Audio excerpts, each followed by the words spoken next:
じめまして。妹とはそれからずっと会っていない。言いました。何かおかしいですか？おちんちん大好きですけど。大好き？ No. はい。私と同じくらいの年の女の子はみんなおちんちん大好きです。山田。No, it's no. It can't be. It can't be. No.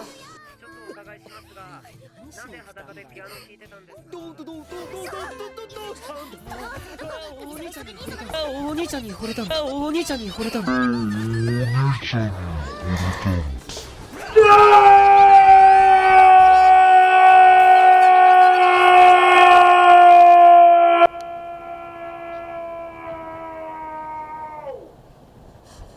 I am not. You hear me? You hear me? I'm not gonna put up with your fucking shit.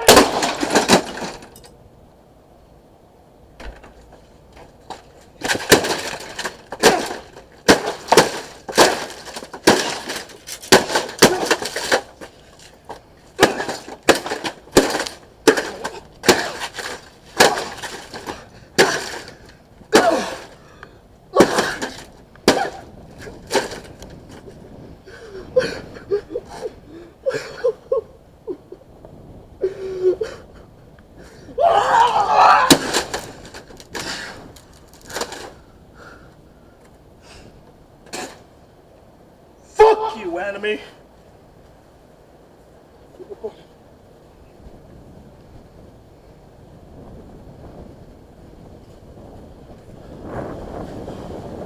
Oh, and welcome to Bullshit Month.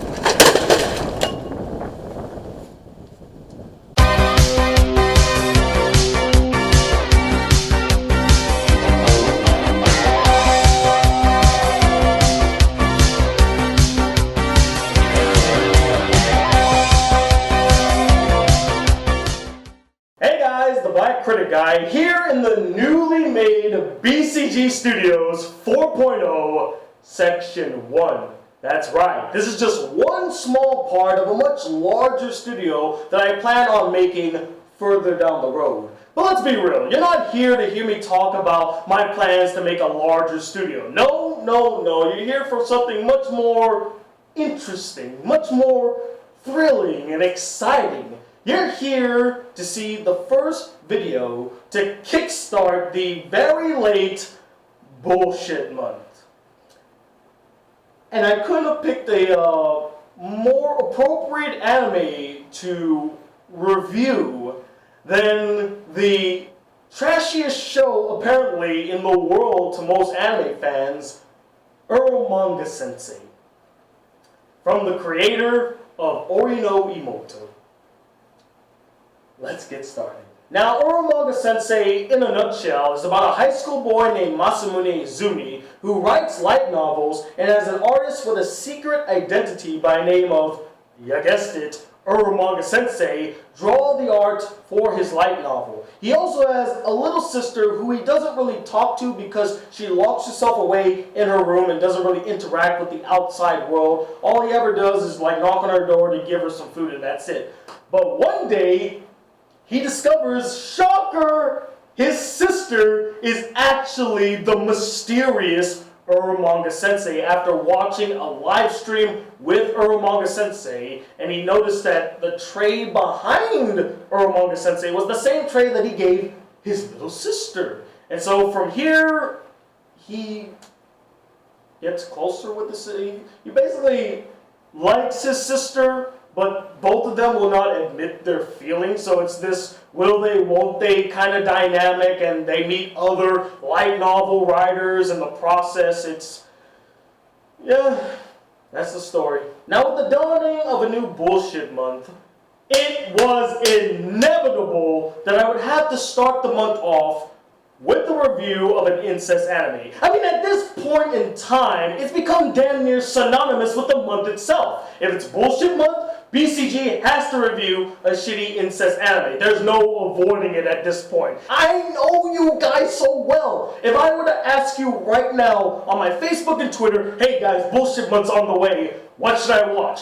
Many of you would have asked me to review this anime. Right on the spot. In fact, many of you were already asking me months before Bullshit Month even started. Hey, for Bullshit Month, you need to review Eromanga Sensei, Eromanga Sensei, Eromanga Sensei, Eromanga Sensei. It was everywhere. You all kept begging for it.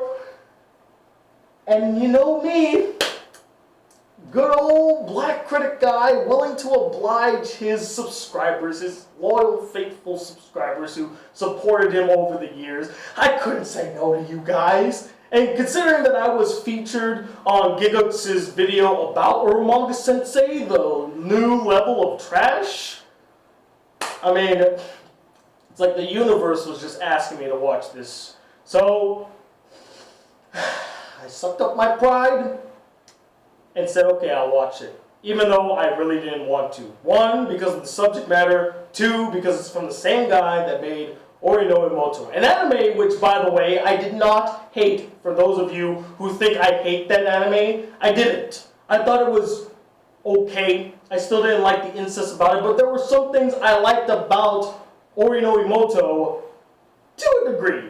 With this anime, Eromanga Sensei, do I hate it as much as Ori no Imoto? Yes. And what do I mean by that? I mean basically, I don't hate Eromanga Sensei. What? The Black Critic Guy doesn't hate Eromanga Sensei? Oh my god. He has sunk to new lows, this guy. His channel is trash. And so am I. Look, I wanted you to hear me out real quick. Yeah, I don't hate this anime, but it's also not that great of an anime either. It's... I don't think that it's worthy of being the trashiest anime of all time. I don't even think that all the hate that it was getting over the months was really worth it. I mean, seriously, this is the worst anime that's been released? No, I don't think so. It's not good, but it's the trashiest? No, not even close. I've seen worse. I've seen Juden-chan.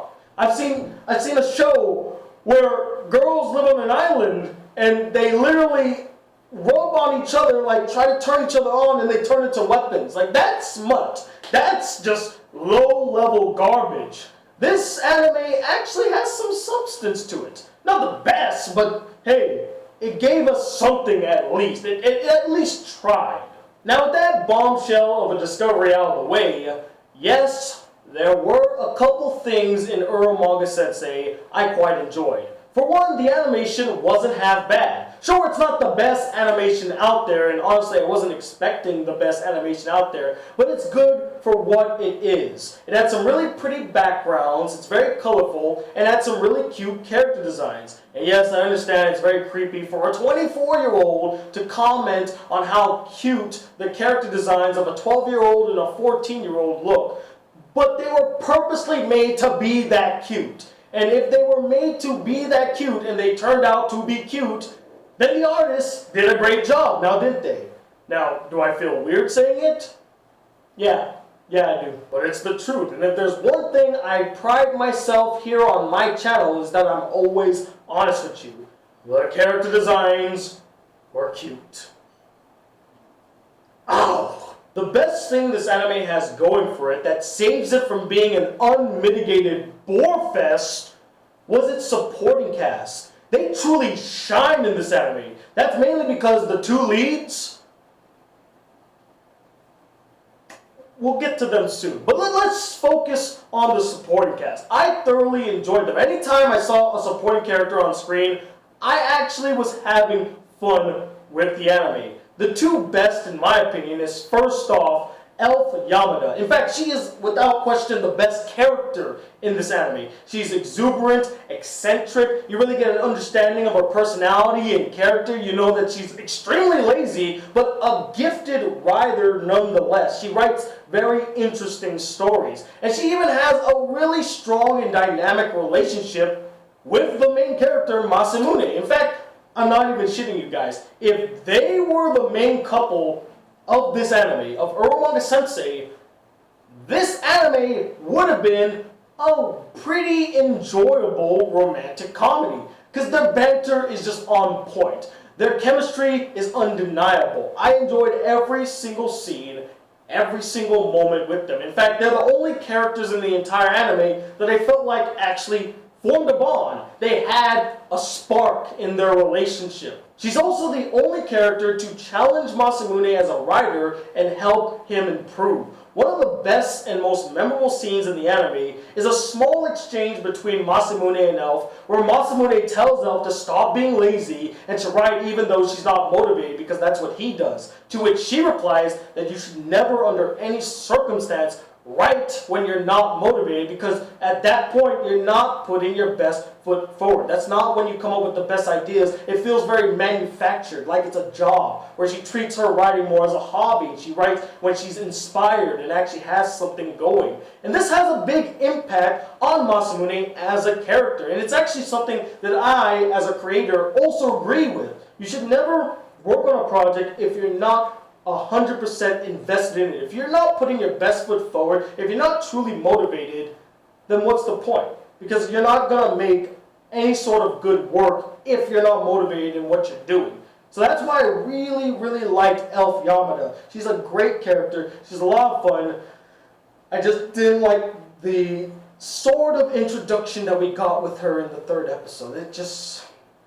We'll get to that. We'll get to that. The second supporting character I really enjoyed was this character, Tomoe. Now, unfortunately, she's not in the anime that much, which really disappointed me and broke my heart. I mean, why didn't they utilize this character more? Why didn't they give this character more screen time? She's a way better and more interesting character than freaking I Like Dick Girl. I'd rather they gave Tomoe more prevalent scenes than I Like Dick Girl. Now, I Like Dick Girl should have had the same amount of screen time as Tomoe, but no, she's given much more because, you know, I gotta throw in those perverted scenes, which we'll get to that later. But back to Tomoe. Even though she wasn't in the anime that much, whenever she would be on screen, it was a delight. I had a huge smile on my face. Much like Elf Yamada, she has a very exuberant and delightful personality and a really playful and dynamic relationship with Masamune, being somebody that can support him on the same level because they're both in high school. And I like that he had a friend like Tomoe. I just wish that she was in the anime a bit more. Most, if not all, the episodes that primarily focus on Elf Yamada's character and her interactions and blooming romance with Masamune, and some episodes where she's featured prevalently, were actually really good and engaging. The romantic comedy moments were on point. I actually felt a blooming romance between the two leads, particularly, and in a strange way, ironically, episodes 9 and 10, which in my opinion were the strongest episodes in the anime, with some great character moments, solid character development, really sweet, kind, touching, and believable romantic scenes, and great banter among the characters. They were really well done episodes that I thoroughly enjoyed watching. Yeah, sure, there were some fan service moments that I felt like were not really that necessary, but at least it wasn't extremely annoying and in your face. Okay, well, it was in your face, but again, it wasn't extremely annoying, and they didn't resort to it all the time. They focused less on the fan service and more on the characters, which I was glad they did. And had the series been more like episodes 9 and 10, again, this would have been a really solid romantic comedy. But that wasn't the case. Alright, enough of the soft shit. Let's get to the part you all came here to see. Me ripping the shit out of Eromanga Sensei. And the biggest problem with this anime, and you all saw this one coming, was with its two leads. Masamune and a silver-haired girl. What the fuck was her name again? What? Oh, Sagadi. Her name was Sagadi. Okay, I got it. It just took me a second because really didn't give a damn about her character. She didn't really stand out that much. I just didn't care about either of these characters. And no, it has nothing to do with the fact that they both like each other and that they have a sort of incestuous relationship. It has nothing to do with that and more to do with the fact that them as characters and their relationship is fucking boring! It's not enthralling, it's not engaging, and you don't really feel chemistry with them. Whether it be on a romantic level or as a sibling level. There's no connection, there's no bond. They even had a whole episode that explored their backstory, and I still thought it was fucking boring. They're just not engaging as characters. They just don't stand out. When there's so many other exuberant personalities that surround them, they stand out the least. Let's start with Masamune, shall we? As the main character of this anime, he's so fucking bland and forgettable. There's absolutely nothing captivating about him. There is nothing about him that truly stands out or make you want to root for him, to see him succeed, to see him get the girl at the end. You're not like, oh man, Masamune, you're such a great and enticing character. Man, I'm just rooting for you, man. I hope you get that girl, bro. Oh man, go get that girl, go get that pussy, you know? There's never a moment in this anime where you're like that. You're not rooting for him. He's so forgettable and average, it's painful. I mean, just look at him on a physical level. Does he have any physical traits that separate him from the sea of bland male leads in romantic comedies? No, he looks just like all of them. Just bland and forgettable and just not enthralling in the slightest. He has no charisma and no other standout personality traits. The only thing you really know about this character is that he likes to write and he likes his sister. Both probably at the same level. I don't know. He's not engaging. I could care less about him. This character could have just disappeared from the anime entirely and I wouldn't even have noticed. In fact, you could have replaced him. You could have replaced him with like a piece of paper. Have a piece of paper just walking around in the anime, replacing him in every scene, and I wouldn't have been able to tell the difference because they're both that bland. They're both that stoic. And then you got his sister, which between the two, she is the one that stands out the most. But not by much. Yeah, sure, she has this interesting thing where she's kind of a shut-in. They call her a hikikomori, if you guys know what that is. It's basically somebody that's a shut-in, kind of close to a NEET that doesn't like to go interact with the outside world. And she actually had the potential to be an interesting character and go through a lot of growth and development throughout the series where she finally opens up and leaves the comfort of her room. And there are hints of it, there are inklings of it, like she lets people into her room and she does take steps out of her room. So yeah, there is potential growth, but we didn't get the full growth where she finally just leaves the comfort of her house and actually explores the real world, gets to enjoy it and see it for what it is. Not to mention, I did not like the fact that they made her such a perverted character while also trying to keep her innocent and like, oh, bashful inside. Like, just commit. Commit one way or the other. I also found it annoying how the character was this weird mix of a tsundere and a dandere, and they couldn't pick between the two. Like, is she a tsundere because she does attack her brother and say baka a lot, or is she a dandere where she's really shy and withdrawn and she doesn't want to speak her mind that much? They couldn't pick between the two, so they decided to just put it together, and it was a huge fucking clusterfuck. I can't believe I'm about to say. I honestly can't fucking believe I'm about to say this.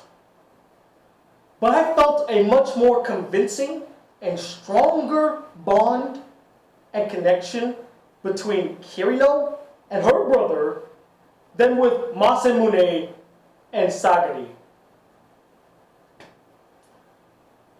You made me praise Ori no Imoto. You made me praise another incestuous relationship. Are you happy, Eromanga Sensei? Do you feel accomplished? Do you feel happy about yourself? You made probably the biggest hater of incest in anime praise another incest anime for having a stronger incestuous relationship than you. You're proud of yourself? You fucking proud of yourself? I hope you are. as much as I enjoyed the supporting characters over the two leads, there were a few that I wasn't really a fan of. The worst one out of all of them was the I Like Dick girl. Her only purpose in this anime was to say those lines. Dicks, I love them. Hell, all girls my age, age 12, love dicks. What a fucking useless and reprehensible character. I can't think of a much more useless character than I Like Dick Girl. Like, what does she serve to the story? What does she serve to the plot? Does she help in any way? Does she help any other characters grow? No. She's a pointless character that's there to say some really lewd and outlandish shit to make a 12-year-old say something like that. That's it. That's the only reason she exists. To say lewd shit. But why did you have to make her 12?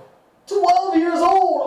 What the fuck is wrong with you? Now that is some demented shit, but it gets even worse, guys, because in the last episode, they actually reach out to the I Like Dick girl, and they ask her to send a picture of the male anatomy. And in this scene, she's actually pretending that she's with her boyfriend, which is just actually her little brother. And when Masamune calls and said, hey, since you do have experience with dicks so much, can you send a picture of the man anatomy? And what does she do? I shit you not. In fact, I'm gonna put like an image of it or play the clip or something to show proof of it. She sends a drawing of her little brother naked. A drawing of her little brother. Balls and all. Really? Eromanga Sensei? Really? Eromanga Sensei? Really? Eromanga Sensei? Really? Eromanga Sensei? You would stoop to that level. I mean, it's already bad enough you're making a fucking 12-year-old say that she loves dick. But now you make her draw a naked picture of her little brother and then send it to people to look at. That's the worst thing about this. That doesn't get any worse than that. That's the only scene in the entire anime that made me go, what the actual fuck? What the fuck? Wow, that's terrible. That is god awful. You know, I could deal with, making her say that she loves dick. I could deal with a 14-year-old nakedly playing piano. I could deal with a little girl that draws fucking erotic art. But when you go out of your way to make a 12-year-old girl pretend that her little brother is her boyfriend, that proceeds to make a naked drawing of him showing his dick and balls, you cross the line there. You cross the line there. And since I'm ranting about the subject, the last episode of this anime is absolute trash. It's the worst episode in the entire anime. It's just smut for the sake of smut, which you could honestly say about the entire anime, but this was the quintessential evidence to show that this show was just being smut for the sake of smut. Let's have girls in bikinis playing Twister and be put in these sexual situations. Let's have the I Love Dick girl not only talk about her little brother as her boyfriend, but then draw a naked picture of him and send it to absolute strangers. There is nothing in the last episode that's worth talking about. Well, I guess not worth talking about in a good way. It's just complete and utter shit. And kind of tying into that, most of this anime is just full of just cuz moments. What do I mean by that? It's basically, they threw in certain elements in the anime that I felt like bogged it down just because they could do it. Why do they have an anime where a guy writes light novels and falls in love with his sister? Just cause. Why do they have a little sister that really enjoys drawing erotic art? Just cause. Why do they have a 12-year-old girl say that she loves dick? Just cause. Why do they have a fucking teenager nakedly playing on the piano for no other reason besides to do it? Just cause. Overall, guys, when it comes to Eromanga Sensei, for me, it's an extremely difficult mixed bag of an anime. And that was really hard for me to say, as there were things in the anime that I found extremely reprehensible and deplorable. But there weren't as many as I thought they were going to be, and the ones that we did get were very brief and far between. Like, in the first episode, you had maybe one or two extremely lewd and reprehensible things. In the second episode, the opening scene, in my opinion, was the only thing that really disturbed me, where the girls like dick, I like them, and all girls my age like dick. But other than that, the rest of the episode was relatively fine. Maybe you could say that I'm so desensitized to it that it doesn't really bother me. I mean, I've seen worse anime than Eromanga Sensei. If you were to tell me that Eromanga Sensei is trashier than Akisora, or freaking Juden-chan, or Kiss X Sis, I tell you to go fuck yourself, because it's not even close. Is the anime trash? Yes, it's trash. I agree with everybody that this show is trash, and so am I. But it isn't the worst anime I've ever seen. Absolutely not. I've seen much worse. I've seen much worse this year. Chaos Head is a much worse anime than Eromanga Sensei. At least Eromanga Sensei had things I liked. It had some sort of depth to it. There was some sort of substance in Eromanga Sensei. Chaos Head had nothing. Nothing.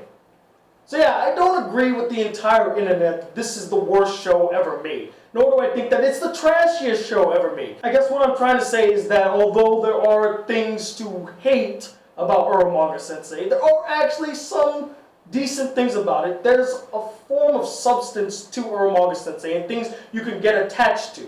The anime just comes off as, it's okay. I'm not bothered by it. I don't think it's the worst of the worst. It's just okay. But as always, guys, I'm not the end-all be-all opinion when it comes to Eromanga Sensei. I'm sure there are plenty of you out there that will scream to the heavens that Eromanga Sensei is actually a really good anime and that you love it to death. And I'm sure there are plenty of you out there that join the legions of other people here on the internet saying that this show is trash, and so am I. So I would love to know what your thoughts are on Eromanga Sensei. Comment below, let me know, and do stay tuned. I do plan on giving you guys more content. I'm sorry that I've been very absent. I've been trying to build this fucking studio for the past few weeks, and I've been distracted time and time again by the family and a bunch of other stuff that I will get into in a later video. But I promise you guys, more videos are on their way. And do let me know of other anime that you would like for me to watch for Bullshit Month, which I will extend into September, since I did miss the first few days of Bullshit Month, and I owe you guys that much. I also will be working on some top 10 lists that I was supposed to do last month in July, but I wasn't able to do because, again, moving, family, yada yada yada. So do stay tuned for that. And yeah, let me know what you guys think about BCG Studios 4.0 Section 1. Of course, I'll show more of it in a later video and probably post a picture of it too. So do let me know what you guys think about the new setup. And as always, guys, if you'd like to see more videos on this channel, be a part of the Black Critic Crew, please hit that subscribe button below. Like this video if you really enjoyed it. And I'm 21 2nd, the Black Critic Guy. Till then, peace, YouTube. Push it to the limit.